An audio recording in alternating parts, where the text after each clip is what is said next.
আসসালামাইকুম। Iftekhar Ahmed Ratan, senior lecturer. আমি আমার 20 বছরের যে অর্জিত জ্ঞান সেগুলো বিভিন্ন ভিডিওতে শেয়ার করে থাকি। বিশেষ করে ফিলোসফি এবং রিলিজিয়ন নিয়ে আমি বিভিন্ন ভিডিও করে থাকি। আজকে আলোচনা করব নামাজের মাহাত্ম্য এবং আমরা নামাজ পড়ি বাট কেন আমাদের স্পিরিচুয়াল ডেভেলপমেন্ট হচ্ছে না। চলুন নামাজের মাহাত্ম্যটাকে শেয়ার করি। দেখেন, আমরা স্টার্ট করি আমাদের নামাজটা ফজরের নামাজ দিয়ে। তো ফজর দেখেন, আপনি এই শীতের মধ্যে আপনি আরামের নিদ্রাকে ত্যাগ করে কিন্তু আপনি নামাজের জন্য তৈরি হচ্ছেন, অজু করছেন, মসজিদের দিকে আপনি হাঁটছেন। এটা একটা ফিজিক্যাল ওয়ার্ক এবং আপনি আল্লাহর জন্য কিন্তু আপনি মসজিদে যাচ্ছেন। এর ফলে কি হচ্ছে আপনার জানেন? আপনি কিন্তু ত্যাগ স্বীকার করছেন। কি ত্যাগ? ঘুম, আপনার কষ্ট, আপনার অনেক কিছুকে আপনি ত্যাগ স্বীকার করে কিন্তু আপনি মসজিদে যাচ্ছেন। এটা আপনার স্পিরিচুয়াল ডেভেলপমেন্ট হচ্ছে। তারপর জোহরের নামাজে যখন সময় আসে, আপনি অফিসে থাকেন, আপনি বাজারে থাকেন, আপনি ব্যবসা করেন, যাই করেন না কেন, আপনি কিন্তু কিছু সময়ের জন্য সেটাকে বাদ দিয়ে আপনি কিন্তু জোহরের নামাজ পড়ছেন, মসজিদে যাচ্ছেন। এটাও কিন্তু আপনার আল্লাহ পাকের জন্য। তারপর আবার সেম একইভাবে আপনি আসরের নামাজ পড়ছেন, সেটাও আপনি আপনার ব্যবসা বা আপনার চাকরিকে কিছু সময়ের জন্য অফ রেখে আপনি নামাজটা পড়ছেন। এইভাবে আপনি মাগরিব পড়ছেন, এশা পড়ছেন। এখন কথা হচ্ছে এটার একটা ফিলোসফিক্যাল সিগনিফিকেন্সটা কি। দেখেন, যে কোনো কাজ আপনি করবেন তার একটা রিফ্লেকশন আত্মার উপর পড়বে। এটা আমার কথা না, এটা কিন্তু আপনার গ্রিক দর্শন যারা পড়েছেন তারা খুব ভালো করে জানেন যে যে কোনো কাজের একটা ইফেক্ট সোল, আত্মার উপর পড়ে।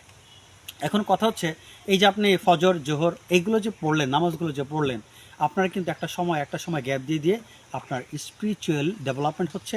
আপনি কিন্তু একটা মহান শিক্ষা লাভ করছেন, যেটা আপনার অজান্তে কিন্তু হচ্ছে। আপনি জানছেন না, কিন্তু এটা আপনার অগোচরে, এটা ইনভিজিবলি কিন্তু হচ্ছে। কি সেটা? এই দুনিয়া, এই টাকা পয়সা, এই সন্তান, এই স্ত্রী, আপনি সব কিছু বাদ দিয়ে কিছু সময়ের জন্য ইউ স্টে অ্যাট মস্ক, আপনি কিন্তু মসজিদ অবস্থান করেন। তার মানে বোঝা যায় আপনি এইগুলোর মায়া ত্যাগ করছেন, আপনার চাকরির মায়া ত্যাগ করছেন, আপনার ব্যবসার মায়া ত্যাগ করছেন, আপনার অর্থের মায়া ত্যাগ করছেন, আপনার ফ্যামিলির মায়া ত্যাগ করছেন, আপনি বন্ধুদের মায়া ত্যাগ করছেন কিছু সময়ের জন্য। You detach yourself and stay at mosque for moment. এর ফলে কী হয়? As a result you develop your spirituality in your mind. এর ফলে কিন্তু আপনার মনে স্পিরিচুয়াল ডেভেলপমেন্ট হচ্ছে। এভাবে কিন্তু আপনার মধ্যে, আপনি যদি কন্টিনিউয়াসলি এভাবে নামাজ পড়েন, তাতে হবে কি আপনার মধ্যে একটা আধ্যাত্মিক শক্তি তৈরি হবে এবং you are sure to reach your culmination, এবং আপনি কিন্তু লক্ষ্যে পৌঁছতে পারবেন, আল্লাহ পাকের নিকট অর্জন করতে পারবেন। এটা নিশ্চিত, কোনো এতে সন্দেহ নেই। আপনি যদি এভাবে নামাজ পড়েন, আপনার মধ্যে ত্যাগের টেন্ডেন্সি তৈরি হবে। আপনি এই দুনিয়ার মায়া, এই দুনিয়ার টাকা পয়সার মায়া, এই যে আপনার আমাদের যে অ্যাক্টিভিটিসগুলো, এগুলো থেকে আপনি দূরে সরে যাচ্ছেন। মানে আপনি কিছু সময়ের জন্য নিজেকে সেপারেট করছেন আল্লাহ পাকের জন্য। একটা প্রশ্ন, অনেকে নামাজ পড়ে 20 বছর, 30 বছর, 40 ইয়ার্স, কই তাদের তো এরকম ডেভেলপমেন্ট দেখি না। তার মূল কারণটা আপনাকে বলি, শোনেন। আপনি নামাজ পড়ছেন, নামাজের উদ্দেশ্যটা হচ্ছে আপনার মধ্যে স্পিরিচুয়ালিটি ডেভেলপমেন্ট করা, আপনি পার্থিব অ্যাক্টিভিটিস থেকে নিজেকে কিছুটা সরিয়ে রাখা। এখন সমস্যা হচ্ছে কি জানেন? জোহরের নামাজ পড়ে আপনি আবার কি করলেন? মনে প্রাণে দুনিয়ার কাজ করলেন, নামাজ, ব্যবসা করলেন, চাকরি করলেন, আত্মীয় স্বজনের সাথে মেলামেশা করলেন। আপনি কিন্তু একেবারে ঝাঁপায়ে আপনি কাজটা শুরু করলেন, আপনি ঝাঁপিয়ে পড়লেন। এর ফলে কি, যতটুকু স্পিরিচুয়াল ডেভেলপমেন্ট আপনি করেছিলেন তার চেয়ে বেশি পরিমাণ আপনি কিন্তু ওইটাকে ক্ষতি করলেন। আবার জোহরের নামাজ পড়ে আপনি ঠিকই নামাজ পড়ছেন, আবার আপনি জোহরের নামাজ পড়ে আপনার মন রয়েছে কোথায়? আমি নামাজটা শেষ করে আবার বাসা যাব, সবার সাথে মেলামেশা করব, অথবা আমি অফিসে যাব, ব্যবসায় কাজ করব, অথবা আমি ব্যবসা করব, টাকাই হবে। ওই মনোযোগ কিন্তু, ওই চিন্তাভাবনা কিন্তু আপনার ওখানে রয়েছে। আপনি নামাজ পড়ছেন, কিন্তু আপনার রিয়েল গোলটা হচ্ছে কি, চূড়ান্ত গোলটা হচ্ছে কি, আমি আবার ইনভলভমেন্ট হব, সোশ্যাল ইন্টারাকশনে জড়িয়ে পড়ব, অর্থ আয় করব, আমার টাকা আয় করতে হবে। আপনি কিন্তু যতটুকু স্পিরিচুয়াল ডেভেলপমেন্ট করেছিলেন তার 4 গুণ আপনি নিজেকে ক্ষতি করছেন। আবার আপনি মাগরিবে নামাজ পড়ছেন, সেইভাবে আপনি একই কাজ করছেন। এখন সমস্যাটা কোথায় জানেন? এই কারণে কিন্তু আমরা নামাজ পড়ে আমাদের স্পিরিচুয়াল ডেভেলপমেন্ট হচ্ছে না, আর হওয়া সম্ভব নয়। এইভাবে যদি আপনি নামাজ পড়েন, এইভাবে যদি আপনার স্পিরিচুয়াল ডেভেলপমেন্ট না হয়, তাহলে কিন্তু আপনাকে কঠোর শাস্তির মুখোমুখি হতে হবে।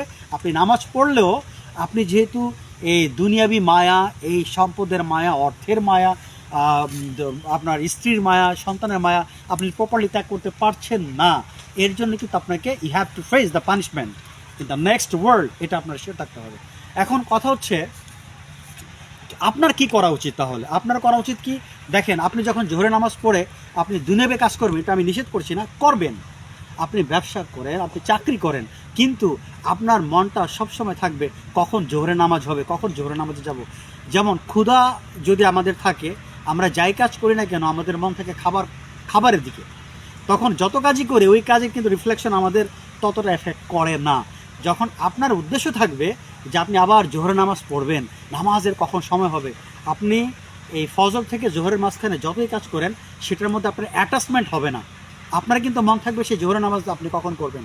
আবার জোহরের নামাজ পরে যখন আপনি আবার আসরের নামাজের জন্য আপনার মনটা ওদিকে থাকবে, আপনি এই ডিউরেশনে যতই কাজ করেন আপনার কিন্তু মনটা মসজিদে। আবার একইভাবে আপনি যখন জোহরের নামাজ পরে মাগরিব পড়বেন, আবার আসরের নামাজ পরে মাগরিব পড়বেন, মাগরিবের পরে এশা পড়বেন, আপনি প্রতিটি ডিউরেশনে আপনার মনকে রাখবেন মসজিদের দিকে। একটা কথা আমি বলছি আপনাদের, যারা ইয়াং জেনারেশন, ধরেন আজকে আর্জেন্টিনা এবং ব্রাজিলের ফাইনাল খেলা ওয়ার্ল্ড কাপ ফুটবলে, যারা ইয়াং জেনারেশন, যারা খেলার জন্য পাগল, যাদের মুখ থেকে সারাদিন বিভিন্ন খেলোয়াড়দের নাম উচ্চারিত হয়, খেলার জন্য যারা পাগল, তারা সকাল থেকে রাত 2টা পর্যন্ত সব কাজ করলেও তাদের মন থাকে খেলার দিকে। কখন তারা খেলা দেখবে? তাদের কিন্তু কত কিছু তারা করেছে, তাদের কোনো কিছু তাদের খেয়াল নেই। তারা এই 12 ঘন্টা 13 ঘন্টা কিন্তু তারা অনেক কাজ করেছে, কিছুই তাদের মনে নেই, কারণ তাদের অ্যাকচুয়ালি অ্যাট্রাকশন ছিল খেলাটা কখন শুরু হবে, একটা থ্রিলিং গেম কখন শুরু হবে। তো তারা কিন্তু কাজ করেছে সারাদিন, কিন্তু কাজের রিফ্লেকশনটা কিন্তু তাদের আত্মার উপর পড়ে নাই। সিমিলারলি আপনি ওভাবেই আপনি জোহরের নামাজকে মনে করেন আজকে আর্জেন্টিনা ব্রাজিলের ফাইনাল খেলা, আসরের নামাজকে আপনি এইভাবে মনে করেন, মাগরিবের নামাজকে আপনি এইভাবে মনে করেন, এশার নামাজকে আপনি এইভাবে মনে করেন। দেখেন আপনার ভিতরে সারাদিন যত আপনি কাজ করেন এই কাজের কোনো এফেক্ট আপনার হৃদয়ে পড়বে না। আপনি মুক্তি হয়ে গেলেন। আপনার মৃত্যুর পরও আপনি কিন্তু দেখবেন আপনি ওই টেন্ডেন্সি নিয়ে আপনি মারা গিয়েছেন এবং আপনার মধ্যে দুনিয়ার কোনো কার্যকলাপের রিফ্লেকশন নাই, একেবারে নাই।